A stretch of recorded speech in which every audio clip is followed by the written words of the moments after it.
Magandang buhay mga kalkansya. May bed tayo dito ng ayusin. Dinala ito ng isa sa mga naka-views ng ating page, followers natin page. Ayan.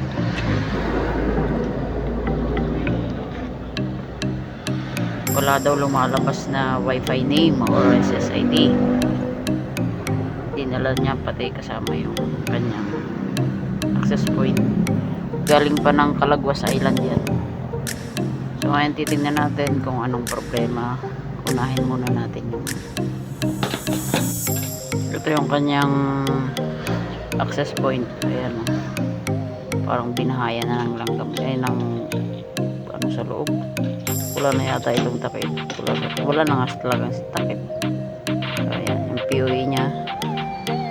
Check muna natin yan.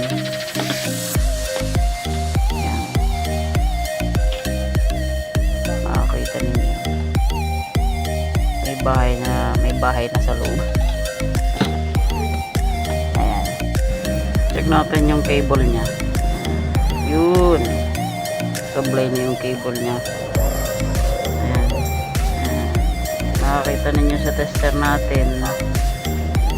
Ayan. Wala siyang 2 and 5. Ayan.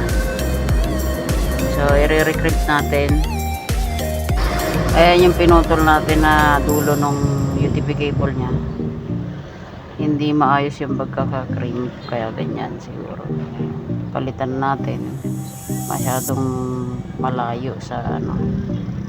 Yan yung luma na pinutol natin. Ito yung ni-recrimp natin kung titignan ninyo. Yan po ang maayos na recrimp.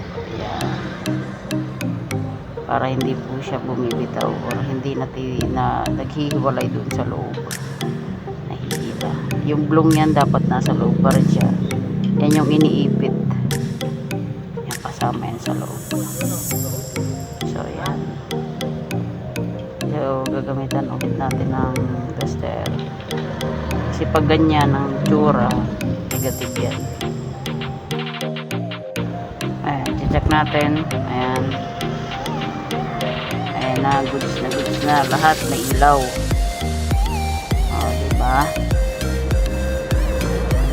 Yan ang isang unang titingnan natin, cable nya. Tingnan natin kung lalabas na yung SSID nya. Hindi ko pa na-check yung POE adapter nya, pero yung cable nya okay na, naayos na natin. Ito yung POE nya. Sinubukan ko isaksak, wala na rin siyang light indicator. Ayan, wala siyang light indicator. Makakita ninyo, nakasaksak na siya. Ayan, nakasaksak yan. Yun. Ayan. Kalat. Ayan, wala po siya light indicator. So bubuksan natin yan, titingnan natin kung ano naging problema. Baka maayos pa natin. Ano pa? Ayan, binuksan natin yung POE nya. Ayan yung loob. Ayan, kung makikita ninyo, may mga langgam na siya sa loob. Binahaya na siya ng langgam, kaya siguro nasira na yung POE nya. Ayan.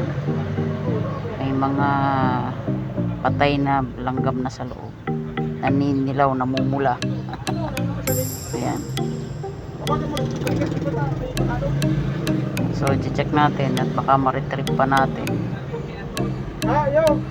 Kasi sayang naman. Tingnan ninyo, ayan. Buhay na buhay.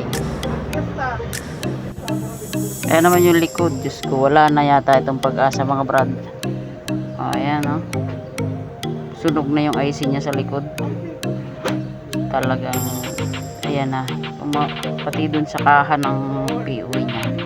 Halatang nasunog na. So wala na tong pag-asa. Ayan. Makikita ninyo, ayan, sunog na siya. Sunog na siya at amoy sunog talaga.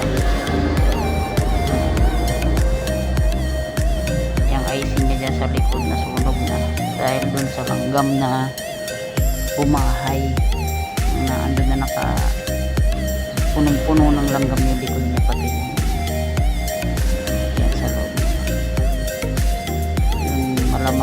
naapektuhan. Kaya hindi na siya gumana.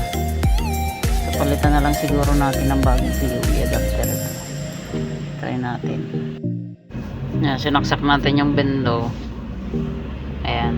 Yan yung bagong PUE. Pinalitan na natin. Ito yung luma. Binalik ulit. At dadali natin yan ulit doon. Ibabalik natin sa may-ari. Original na compass na PUE adapter. Kinabit na natin yung antena. And then kinabit natin yung luma niyang cable. Testing natin. Screen record ko na lang para makita natin kung magko-connect siya. Kaya yung screen recording mga paps. Ayan. Tingnan natin kung lalabas yung SSID niya. And then nahulugan na rin natin. Ayan.